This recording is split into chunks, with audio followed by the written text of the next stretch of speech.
Welcome back to the Daily Thunder podcast. I'm John Napier, publisher of Daily Thunder, and I'll be your host today. Alongside me is Daily Thunder beat writer Brandon Rahbar. Brandon, how are you this week?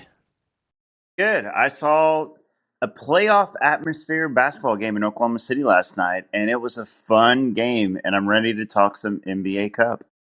Yeah, well, it was a fun week of Thunder basketball as a whole. 3 wins, including that huge win last night in that playoff atmosphere against the Mavericks to punch the team's ticket to the NBA Cup semifinals in Las Vegas. But we'll start with Thursday's game against the Toronto Raptors. When we previewed that game on last week's pod, you said that the Raptors have been playing better as of late. They had come into the game on a 2-game win streak and had won 3 of their last 4, but it was not competitive, Brandon. After hitting the first 3 to open the game, Toronto got just whacked by Oklahoma City the rest of the game. The Thunder went on a 12-0 run right after that initial 3-0 lead, and then it just devolved after that. It was 34-17 after 1, 67-42 at the half, 99-65 after 3, and even when the white flag was raised in the fourth quarter, OKC still outscored Toronto to polish off a 37-point win. What were your takeaways? I mean, my takeaway is that the Thunder are much, much better than the Toronto Raptors. But yeah, this was an impressive win just because, like we said, the Raptors have been playing well recently, and they'd had a winning record since Scotty Barnes had come back. They played some solid teams and either won or was competitive with them. So, this was a game that was on the road. The Thunder go in. Shea plays well at his second home, or his first home, I guess. I guess OKC would be his second home. And really the only, I guess, kind of black mark on this game was SGA's 1 of 10 from 3. Other than that, he scored 30 points. He still shot 50% of from the field, even with that 1 of 10 from 3. He was just kind of, it was one of those games. The Thunder were up by so much. The game was never in doubt. I think he was just kind of experimenting with the 3 ball. And, if he hits some of those, maybe he puts up a 40 burger at home in Toronto. Uh, J-Dub played well. Yeah, the whole team played well. Isaiah Joe had a great game. He was like 4-6 from 3 for 16 points. Thunder just dominated the Raptors. Yeah, that's right. SGA, J-Dub, and Joe each scored in double figures as starters. And then the bench played really well. Kenrich Williams had 13, Wiggins had 12, AJ Mitchell had 13. So really was a complete team effort. Offensively, though, Isaiah Hartenstein only had 2 points on 1 of 3 shooting. Why do you think iHeart's offensive production was so low? Yeah, it's a strange game as far as iHeart's offensive production goes. But I only thought, he shoots 3 shots, and Pirtle wasn't playing. So, the Raptors were kind of small relatively as far as like having a big down there. I think it was just one of those games. I mean, the Thunder didn't need his production down low. He still got 16 boards, though, and probably more impressively, 6 assists. So I still think he was really impactful in his minutes. Only played 28 minutes, but you know we've seen iHeart now. He's played 10 games as of now with the Thunder. He's had 7 double doubles. So I think really more than anything, it's just kind of an anomaly as far as the scoring goes. Yeah, and you brought up his rebounds and assists. I mean, he impacts the game in many ways, not just on the scoreboard. And he's not the kind of player that Oklahoma City needs to put up double digits every night to be successful. And I think that Toronto game is exhibit A of that fact. So let's look ahead to Sunday, or skip ahead to Sunday's game where the Thunder played the Pelicans in New Orleans. It's a team that the Raptors actually manhandled pretty well a couple of weeks ago. So I kind of figured this one would be pretty ugly. And after 2 quarters of play, it was pretty ugly. Oklahoma City had a 77-51 lead at the half, and then the second half happened. The Pelicans outscored the Thunder by 16 in the second half with really a swarming defense that stalled the Oklahoma City offense. It forced the Thunder into a bunch of uncharacteristic turnovers. The team averages a league low 11.8 turnovers per game, and against the Pelicans, they turned the ball over 6 times in the first half, but 12 times in the second, so 18 for the game. In the first half, Oklahoma City shot 67% from the field and 50% from 3, but in the second half, 38% from the field, 25% from 3. How did the Pelicans sort of flip things against the Thunder? I think just high intensity, high effort. They were finally getting sort of healthy. Ironically and unfortunately, they lost Brandon Ingram that game on kind of a, social media controversial call. I don't think it was truly controversial. When he kind of elbowed Lou Dort, fell and hurt his ankle. I think that they just put in the effort. I mean, they have a good defensive team, and they have Herb Jones back now. They have Trey Murphy. I think Yves Missi, a rookie center, I think he's pretty solid. They have DeJounte Murray back now. I think just pride kicking in. They got kind of whipped in the first half. Second half, they came out and they just tried hard. And I think the Thunder kind of let the gas off the pedal off the gas a little bit in the second half. I think it was kind of a classic case of this is the Pelicans team that has been bad lately, and the Thunder were up really, really big, and I think the Pelicans just played harder in the second half. Well, something else that stood out to me is the way that they were defending SGA in particular. They were doing a lot of traps, trying to get the ball out of his hands. And I guess to that extent, it worked. They did outscore the Thunder by quite a bit in the second half. They forced more turnovers. Is that a potential recipe that other teams could try to duplicate against the Thunder? Yeah, but the Pelicans have something that most teams don't have, and that's Herb Jones. I think the traps work a little bit better when Herb Jones is one of those defenders. And SGA now has seen so many different defensive schemes and coverages, and teams throw so many things at him, and eventually it might take him a quarter, it might take him a half. If it's in a series, it might take him a game or two, but he seems to always figure something out and find other ways to score. And I imagine if this was a game that was actually in jeopardy and the Thunder, were kind of, worried about losing, they would have come up with something to counter that. But yeah, I think a large part of that, though, is also just Herb Jones is, nobody can stop Shea. But if you were to make a short list of players in the NBA that, are more effective than other players at slowing down Shea, I think Herb Jones is near the top of the list. Yeah, so I guess that defensive strategy is really personnel dependent, and most teams really don't have the kind of defender that they need to slow Shea down, at least in any meaningful way. But we'll get to the fun part now, and that's breaking down the team's big win over the Mavericks last night. Brandon, I'm going to set the stage a little bit for you. Last night, the Thunder hosted the Mavs in the quarterfinal of the NBA Cup. The Thunder are the number one seed. The Mavs are the fourth, but the Mavs came in riding a 7-game win streak and arguably are the second best team in the West right now. Before the game, we had some huge injury news that majorly shifted the landscape. PJ Washington would be unavailable for the Mavs. Now, walk me through your feelings when you heard that Michael Jordan 2.0 would not be able to play. So my feelings went from I think the Thunder are going to win a close competitive game against the Mavs. I think that they want to make a statement against the Mavs after losing to them in the West semifinals last year, and they lost earlier in the matchup when they didn't have Hartenstein or Chet. It was one of those games in that little segment where they didn't have a big. So I think before the news, I was like, they're going to win a close one. After the PJ Washington news, I was like, I'm putting all the money I have, my entire life savings, on the Thunder winning this game. that was my thought process. So I put all $17 I had on the Thunder to win that game last night after the PJ news. Well, so you're that much richer today because PJ Washington didn't play. And I know we joke a little bit, but I mean, he really has been a Thunder killer. And last night, though, maybe an unexpected star rose to the occasion for the Mavs. They had Najee Marshall scored 19 points. He was pretty good for the Mavs. Yeah, Najee Marshall was good. He was. The Mavs have some kind of underrated role players, I think, now with Najee Marshall, Quentin Grimes, and Klay Thompson is, I guess, a role player now. He had a solid game last night. He was 5 of 10 from three. But yeah, I think Najee Marshall stuck out the most last night as a guy like, okay, if there's going to be a guy that's a Thunder killer tonight, somebody that's going to take over the mantle from PJ Washington for one night.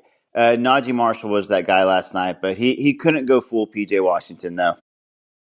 Now, I think there's only one PJ Washington, but kind of as you previewed, your thoughts going into the game pre PJ Washington news, you expected it to be a close game. I still kind of expected it to be a hard fought game. It had that playoff atmosphere. There was something on the line with a trip to Vegas and the semifinals of the NBA Cup. And as the game kind of progressed, it didn't really feel that way to me as I was watching it. I kind of had mixed feelings. First, it felt like Oklahoma City was playing really, really well. The defense was fantastic. They were really frustrating the Mavs and Luka in particular, forcing turnovers, made life miserable for the Dallas offense. And on the other side of the ball, Oklahoma City was generating great looks. They took a ton of threes in that first half, but there were open three after open three. They were generating good shots. And yet, when we went to the break, it was a 3-point lead at the half. Now tell me, do you agree with my feelings of like, oh my gosh, we were so good, but why was it only a 3-point lead, or did you see something different? No, I agree with you. Especially Luca had 2 points at the half. Shea had 18 points at the half. And like you said, it just felt like the Thunder were playing much better than the Mavs were playing. Um, and they were getting good looks, like you said. So it felt like it was more than 3 points. And they had stretched, they were ahead by 8 at the end of the first quarter. The Mavs just kind of kept sticking around, and it was, some shots from Marshall, some shots from Clay. They were just kind of sticking around. It felt like the Thunder should have been up by about 10 at halftime instead of 3. So I agree with you. Well, the third quarter happened, so I don't know if a whole lot changed. The defensive intensity still remained for the Thunder, so the Dallas pulled back within three, 59-56, early in the third quarter, but they were outscored 31-17 the remainder of the quarter. Oklahoma City built a lead as large as 20. The shots were falling. The crowd was into it. Everything was kind of going right for the team in that third quarter, and it was punctuated by that Isaiah Joe 3-point heave to end the quarter. How did that feel in the arena when that happened? I mean, it truly felt like a playoff atmosphere last night. I mean, it was, one, it's the Mavs, the team that knocked them out of the playoffs last year. Two, it's the NBA Cup, and a trip to Vegas is on the line. So I think the two of those things combined kind of elevated it to like a December playoff atmosphere. And especially that sequence that you described at the end of the third quarter, because the Thunder were, kind of blitzing the Mavs at that point. Anyways, Shea was putting on a show. Isaiah Joe had just hit a three right before that. And so a run was on in a game that felt like you said at halftime that was close, and it felt like a game the Thunder could win, but the Mavs, always feel like they have a run in them. That kind of that sequence where Caruso dives on the ground, 2 seconds left, punches it out to Joe, and he hits that leaning three at the shot clock third quarter buzzer. I mean, the crowd erupted. It felt like the Thunder had the game. It felt like they were going to Vegas. There was still a quarter to go, but the feeling in the arena, and I'm sure watching it on TV, on national television, it felt like the Thunder won that game in that moment. And yeah, the place went bonkers. It was a great scene. Yeah, it seemed like the crowd was really into that game. I think another one I want to highlight where the noise level really was picked up was when iHeart had that putback dunk. I think it was Joe who maybe missed the three, and then it was kind of late in the third quarter, and Hart just brought the hammer down, and it seemed like the crowd just went crazy. Yeah, that was another one. I specifically remember that one as well. The crowd was really into it last night. This was a Tuesday night, a December game, 8:30, so it was a late start. It's a work night, a school night. The place was packed, the place was loud, and I mean, you knew it was a playoff atmosphere. I'll highlight this as well because we got our first "Refs You Suck" chant, and I mean that's usually reserved for playoff settings. But the refs were not happy. By the way, the Thunder shot 0 free throws in the second half and lost the free throw battle 19-7, which is just wild. I think that Jalen Williams got hacked like 3 times on a drive is when that "Refs You Suck" chant came out. But yeah, very, very much felt like a playoff game last night. Yeah, you mentioned the free throws, and of course that really egregious no call against J Dub. I think is when everybody kind of lost their minds, as you noted there. But yeah, free throws were really stood out to me. Oklahoma City shot 7 total for the whole game. Dallas shot 19. And as you noted, I had as many free throw attempts as Oklahoma City did last night in the second half, which is zero. And Yeah. Dallas is a physical opponent, right? They've got bigs, they defend aggressively. How does it happen that Oklahoma City doesn't get a single free throw that second half? Well, funny you should ask because Mark Daignault was asked that question last night in the post game, and he said, it's pretty tough in a game that physical to shoot zero free throws in a whole half. That answer to me is basically there is no answer. Like there should have been some free throws shot by the Thunder in the second half. They were definitely fouled on some shots last night. I mean, the J-Dub one, they showed that on the jumbotron. It was completely obvious, and you could tell he was frustrated. Really, more than anything, the Thunder's free throw disparity and free throw rate to me mostly comes down to J-Dub and his terrible whistle. Like Shea's really the only player on this Thunder team that gets free throw calls. Some of the guys, they don't create their own shot. They don't, maybe attack the rim as much or anything like that. But J Dub attacks the rim. J Dub takes a lot of contact, but he does not get calls. And I think even if J Dub just got, a few more free throws per game, that changes kind of the complexion of the Thunder's free throw rate. Yeah, and we talk about free throws a lot here on the pod, and I know it's a really big deal in Thunder Nation because there is that disparity that doesn't seem to be closing against any opponent. I'm going to try to approach this from a different perspective, though. Oklahoma City's also a pretty aggressive defensive team. Like they're very physical, especially trying to force steals, getting their hands inside. And to some degree, if the refs are willing to swallow the whistle to some degree, that can benefit the way that Oklahoma City plays defense, right? Right. Oh, absolutely. Especially like if you look at Lou Dort last night, like he plays Luca really, really physically, and the refs are. It's one of those things when you get a reputation as a great defender, one, and then as a great defense, two, you kind of get the benefit of being allowed to play a little bit more aggressively. And I think the Thunder are reaping the benefits of that right now because they are right now a historically great defense. Not just like the best defense this season. They are a historically great defense right now. And so I think the rest are kind of allowing them to play more physically, which that's advantage Thunder. I think and really, the opponent shooting a lot of free throws, I think, is fine because the Thunder play so physically and because their hands are everywhere and because they attack so much on the defensive end. I think it's just the other end with the lack of free throws for the Thunder on offense is where the issue is. Well, let's go back and we'll go into the fourth quarter now. Luka at that point had 8 points on 2 of 10 shooting, so he had a much better third quarter with 6 points, but still not really enough to make a difference in the outcome of the game or even that third quarter where things kind of got away from the Mavs. He was just 1 of 5 from three at that point. So the Mavs made a run in the fourth. They got it down to 8 points at one point, but the team really held. Dallas at bay, ended up with a comfortable 14-point win. So how do you think the team responded when the Mavs made their runs? Yeah, so like we mentioned, the end of the third quarter, it felt like the Thunder had kind of won the game and they got up by 17 points with 1 quarter to go. But the Mavs come out the beginning of that fourth quarter and outscore the Thunder 14-7. And Mark Daignault calls the timeout, and I think this was kind of the game right here because it was 10 points at that point, the margin, and it felt like the arena kind of like lost its energy. It kind of felt like there was a little bit of worry in the arena, like, oh no, are the Mavs going to make this run?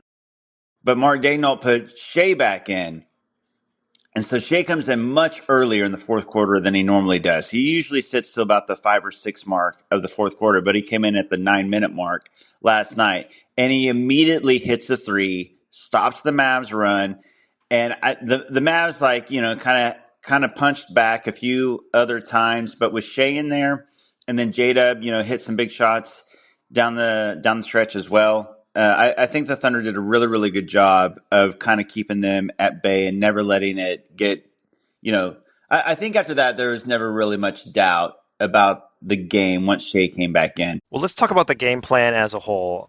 Oklahoma City executed its game plan almost flawlessly, especially on the defensive end.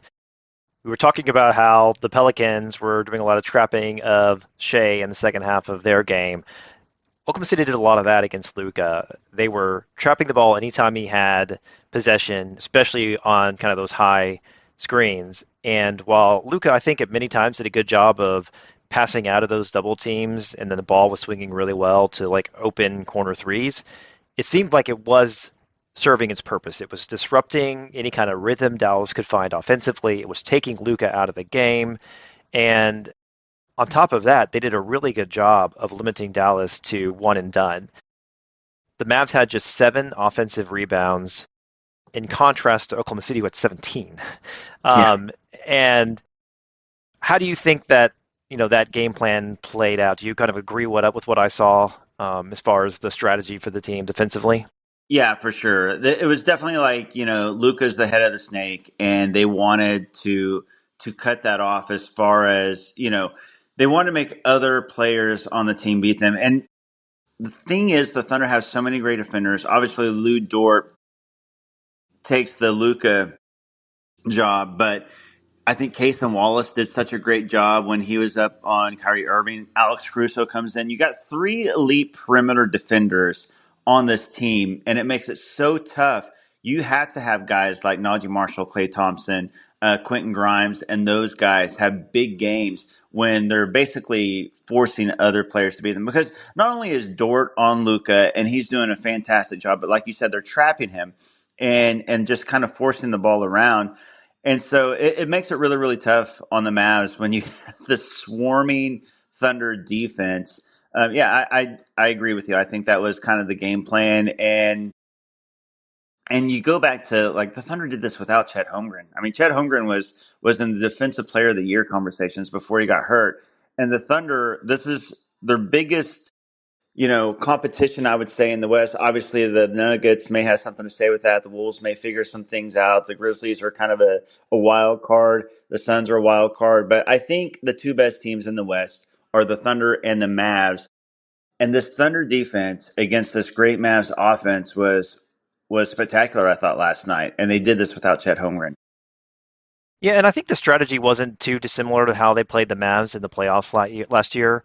And that's what I found interesting to see how the outcome was so different. And I know the Mavs roster looks a little different this season versus last, but last year they still had Gafford, they still had Lively, and those guys were cleaning up the offensive boards against the Thunder. So while Dallas was generating these looks from three, if they missed it, they were getting offensive rebounds. Last night, that didn't happen. That sort of changed the whole perspective of how the defense went. When you're getting those rebounds and it's one and done, it really does look like a much better scheme. How did Oklahoma City limit Lively and Gafford so well? They were kind of non-factors throughout most of the game. Yeah, I think that Isaiah Hartenstein kind of changes the look of the game against the Mavs just because he's so big, so physical. He's such a great rebounder, one of the best rebounders in the NBA. He had 13 last night. They rebounded as a team, though. I mean, shout out to Cason Wallace. Cason Wallace, all 6'3" of him, had 8 rebounds last night, 4 on the offensive end.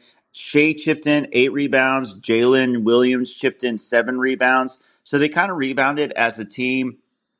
And I just think that even the small ball lineup when Hart was on the bench and the 18 bench minutes when they played small ball, Kenrich Williams, I think, has been an underrated storyline this year. Like him going back to the Kenny Hustle of a couple years ago when he was such a much sought after guy for contenders. Like teams wanted to trade for Kenny Hustle. They were willing to give up a first round pick, according to reports. Thunder passed because they saw the future when Kenny Hustle would be on a contending team in OKC.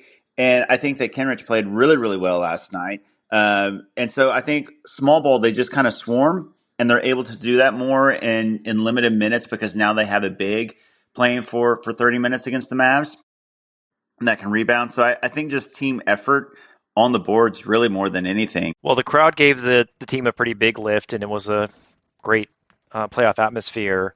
But the team also got a lift from Chet being on the bench for the first time since his injury. Heard he also gave a pregame speech.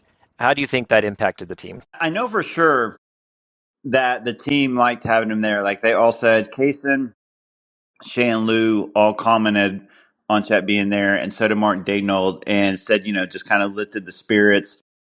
And I think even the crowd, they showed Chet on the Jumbotron. He saluted the crowd. And I think that it was just good to see him there. And, he stood up numerous times. He got up and he was cheering the team. He was sitting right next to Sam Presti. Sam Presti was kind of right behind him in the hallway, watching from the hallway. Chet kind of had a special seat right behind the scorers table. He kind of had what looked like a special seat just for him. And I would say this: between the pregame speech, having Chet in the arena, and then having Mark Daignault saying, that it's good to have him there, and he's been passing some good hurdles lately, and he's progressing.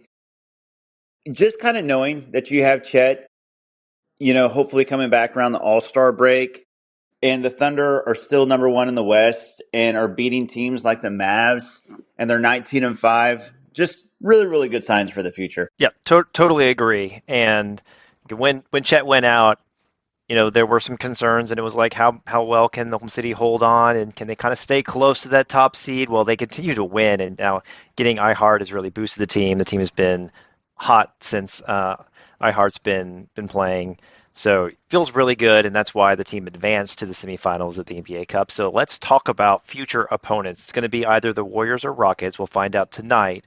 Who do you think the team matches up with best? Uh, I think Look, I think the Thunder are better than either of those teams, and I think that you know they're 1-1 against both teams this season. I think overall they match up still better with the Rockets, just because I think the Rockets have been impressive this season, first of all, and I think that their mix of young players and vets like Fred VanVleet and Dylan Brooks, and I think what Ime is doing as a head coach has been great, but still ultimately the Warriors have Steph Curry, and in a one game sample size, in Vegas with a crowd that is closer to the Bay than anywhere else. Like if a crowd is going to travel, it would be, I think, the Warriors crowd and not the Houston crowd. Um, I would rather, if I'm a Thunder fan, see the Rockets, especially the game that they lost to the Rockets. Like, they dominated the Rockets in the first game. The second game, they lost in Houston. Fred VanVleet went PJ Washington on them. I mean, and he had like double-digit free throws. He was hitting like 40-foot three-pointers with a hand in his face as the buzzer hit, and they still just barely lost that game. I think the Thunder beat either team, but in a one-game sample size, give me the Rockets over Curry and Draymond and the Warriors. Well, I'm kind of with you on Curry. I've seen Curry play in these neutral site games, like in the Olympics for the gold medal, and it was, when he's feeling it, things unravel very quickly for the opponent. Now, as I noted, this is kind of an anomaly for the NBA because they don't have neutral site games outside of the NBA Cup, and this is the first time Oklahoma City will be playing, you know, at a neutral site with a meaningful game. Do you think that makes any difference to the teams where neither team is really going to have a home court advantage? No, the great thing for the Thunder is they've played well at home or on the road. Like, their road record is, I believe, still the best in the West. I haven't looked in the last few days, but they have a great road record. I mean, for just the teams in general, I like the neutral site as far as like the semifinals and the finals of the NBA Cup. I think that's better than having it at a home arena. So I personally like it. And I think the Thunder, they've kind of proven their road toughness. So I like the chances for OKC. Well, let's say OKC gets to the finals. I'm going to ask you two questions. First, who do you want from the East? And second, who do you think it will be? I mean, of the remaining teams, I would say the Hawks, because I think that they're the easiest matchup over the Bucks or the Knicks. Although the Hawks have been playing well lately.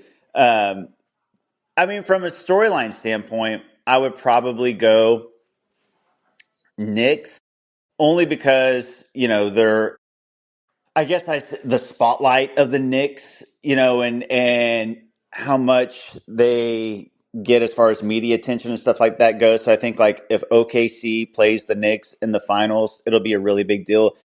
But I think it'll actually be the Bucks. I'm choosing Giannis. Giannis has been crazy good lately, and I like the storyline of Giannis and SGA, probably second and third in MVP, like standings right now. You can flip flop and you can say SGA is 2 and Giannis is 3, or Giannis is 2 and SGA is 3. But I think Jokic is the one right now, and then those other two guys are right behind him. So I'd love to see an SGA, Giannis, OKC, Bucks, two small market teams match up.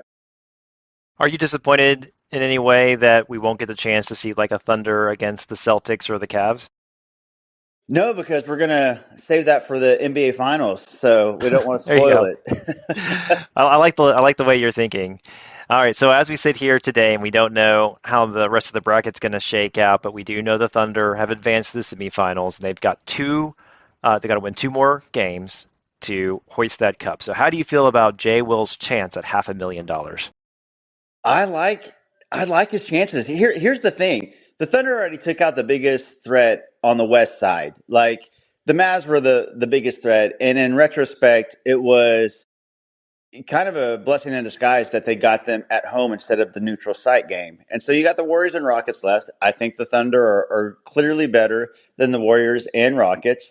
And then whichever team comes from the East, whether it's the Knicks, Bucks, or Hawks, I think the Thunder are a better team than all three of those teams. I think the Knicks would present the biggest threat because they have, I think, the most overall talent. The Bucks have the top end talent with Giannis, but I think if it came down to the Knicks or the Bucks, I like OKC's chances. I think they're the best team left in the field. I'll say All that. right. That doesn't mean they'll win it, but I do think that they're the best team left in the field. Yeah, well, these one game, win or go home scenarios, I guess anything can happen, and we see that right in the NCAA tournament for the college ball. But I totally agree. Oklahoma City is the best team remaining in the bracket, and certainly the team is motivated to win for Jay Will. Yeah, yeah. Don't hold me to it, Jay. Will, but I like your chances at that half a mil. Yeah, don't spend it yet, but maybe start thinking about what you're going to buy with the money, right? Right? Well, last night and actually most of the entire week, SGA was, to put it lightly, amazing. He had 39 points, 15 to 23 shooting, 5 of 9 from deep. He had 5 assists, 8 rebounds, 3 steals, only 2 turnovers against the Mavs. It was his third straight game over 30, his seventh 30-point game in the last 8. And if he didn't sit most of the fourth quarter against Utah, he probably gets 30 in that game. And we talk about an 8-game streak there. So I think we could make this a segment on virtually every weekly podcast, but I think it's high time that I'm just going to sit here and let you cook and tell the listeners how great Shea is. Yeah. So, Shea famously last season said, "My whole life is consistent." And that's what he is. He's the only player that's been nominated for Player of the Week every single week this year. Like, there's been 7 Player of the Week awards given, and he was nominated every single week. He's going to be nominated next week because of what he's doing. He's over 30 points a game now for the season. He's He's taken a team that lost, arguably their second best player, depending on, you can rank Chet and J-Dub 2A and 2B. Still the youngest team in the league, second youngest team in the league, to the 1 seed for the second straight season. This is a guy that was first team All NBA 2 years in a row, MVP runner up last year, top 5 in MVP the year before, and clearly, I think now a top 5 player in the world. Like, I think we have enough of a sample size now to say that SGA is a top 5 player in the world. And what he's doing this season, and given what is going on with the Nuggets as far as, Jokic is putting up silly numbers, but the Nuggets aren't winning a whole lot. If the Nuggets end up as like the 5 or 6 seed and the Thunder end up the 1 seed and SGA is averaging over 30 points a game and close to 2 steals a game and playing this kind of defense, and his efficiency is off the charts again. I mean, how does he not win MVP this season if this continues? If the Thunder end up as the 1 seed, SGA has been phenomenal. And you look at his like on-off splits, like last night even. I mean, the Thunder end up winning by 14 points, and when you look at his on-off, it was the only time the game was kind of in doubt in that second half is when he sat at the beginning of the fourth quarter. He comes back in and he takes control again. He's been phenomenal this season. And it's one of those deals every year. You're like, okay, what can he do to really get better? And he keeps doing it, and he's done it again. Well, I like that. Again, maybe we make this a regular segment of just talking about how great Shea is, and he's quickly become one of my favorite Thunder players of all time. You have very different styles when you talk about the greats that have been on the team. KD had his own style and flair about himself. Russell was kind of aggressive and almost violent the way that he played. Shea just looks good doing everything. I He, mean, it's so much fun to watch, and you know, I yeah, his turnaround, mid-range shot, the way that they drop just so beautifully in the basket, his style, everything about Shea is absolutely smooth, and he is a unique character for the Thunder, but I think he's exactly the kind of player that the team needs. Yeah, and he's such a great leader too. Like, he's not a big vocal leader, but just kind of leading by example. And he just kind of does all the right things and he says all the right things and his mindset, you know, and I've covered every single one of his games. Like, I started being the Daily Thunder beat reporter his first season in OKC. So we kind of started this together, Shay and I. That's right. And You and Shea go way back.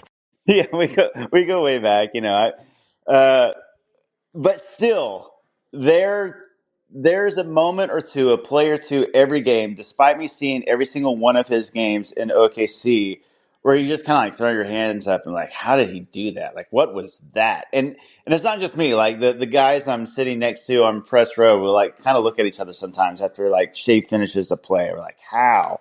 How does he do it? He's so aesthetically pleasing to watch too. Like he's just so fun to watch, like you said.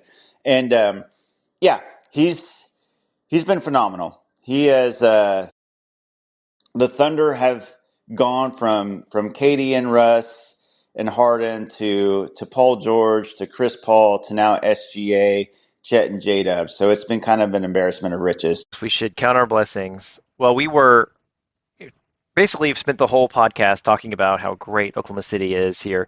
I had put together some notes, and I know we're going to run a little long on this, but I didn't want to skip over maybe some questions about the Oklahoma City offense and in particular the shooting. Um, I'd say candidly, the shooting has been average at best after last season being the best 3-point shooting team. Diving into the numbers, on the year, OKC's 19th in 3-point shooting percentage, 12th in field goal percentage, just 16th in true shooting percentage, and 15th in effective field goal percentage. Average at best, right? All this despite being second in the league at the rate of shots that are wide open. So we can chalk up some of this to shooting variances like we've talked about before, but the team is getting wide open looks and they're not hitting them. So does that make you more or less optimistic when you hear how many open looks Oklahoma City is getting when compared to their shooting percentage?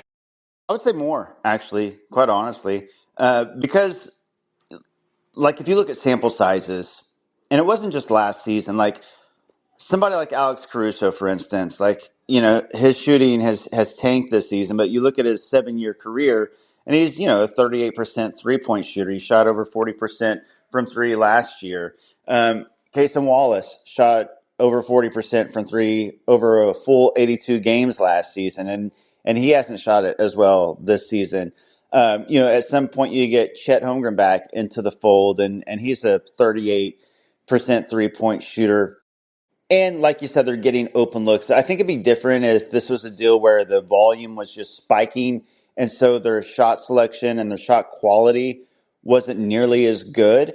So they're still taking great shots, and I think that they still have. I don't think they'll finish, first in 3-point percentage in back-to-back years. I never thought that, but I do think that they will climb those rankings and be better than they are. Which, to add to this defense and the chance that the Thunder get so many more shot opportunities. Like last night, I think they took 21 more shots than the Mavs did. The Mavs shot better from the field, but it didn't matter because the Thunder took so many more shots because they're turning the ball over so much. So you get more opportunities. So, yeah, I think more optimistic because I think that's going up. Now, is it going to go up to first in the league? No, but if it goes up at all when you're already first in the West, I mean, that's a good thing. Well, to kind of go to another stat where my eyebrow is raised a little bit, it's the assist rate. So with so many wide open shots, I would think that the team would be generating assists at a high level, right? Because if you're creating looks for your teammates, you're going to be, especially wide open looks, you're going to have a lot of assists. But if we're being honest, the half court offense is a lot of SGA and JDub ISO, or one of them getting a high screen into an ISO. And the team is 14th in assists, 23rd in assist rate, and 16th in assist ratio. So we have elite shot makers on the team, but when compressed into the half court, the offense doesn't really seem to hum all that well. And overall, the offense is really dependent on transition baskets. And as you noted, the team's really good at getting turnovers and steals, and that seems to be when the team really starts to pick up the offense and gets and builds leads. So there's plenty of time to improve on the half court offense, but if this issue kind of remains where they struggle in the half court and they're overly dependent on turnovers and transition baskets, does that concern you in the playoffs? I mean, I think it's definitely worth noting, but I agree with you. So much of it is SGA and JDub. They're such great ISO scorers, and they're such good creators. I would say this also: we haven't seen this team at full strength. It's been like these different phases because you had Chet without iHeart. Then you had this like 6 game sample with neither Chet nor iHeart. Now you have iHeart and no Chet. Caruso's missed a lot of games. Kenrich Williams missed a lot of games. So I think that, it's when you're dealing with smaller sample size, like a fourth of the season at this point, like a 6 game sample can kind of distort things, or that 10 game sample in the beginning when shots weren't going down and the team was kind of struggling. I think it's worth noting, absolutely. I just kind of believe in the talent and the schemes. And the Thunder are going to continue to get a lot of easy opportunities in the fast break because of the turnovers. Like, that is not going to change. I think that's been the one consistent thing. No matter who's in the lineup, who's out of the lineup, this team is going to turn the ball over and they're going to get a lot more shot opportunities than the other team. So whether it's the assist rate, whether it's the half court offense improving, whether it's the 3-point shot making improving, or a combination of all of the above, I do think that the offense is going to get better. And I think it's been better lately. Well, I agree. I think it has been better lately. And, last night, while the shooting again wasn't great, especially in the first half, the offense, I think, played a lot better. And, of course, defensively, when you have a defense that good, you overcome or you hide a lot of blemishes on the offensive side of the ball.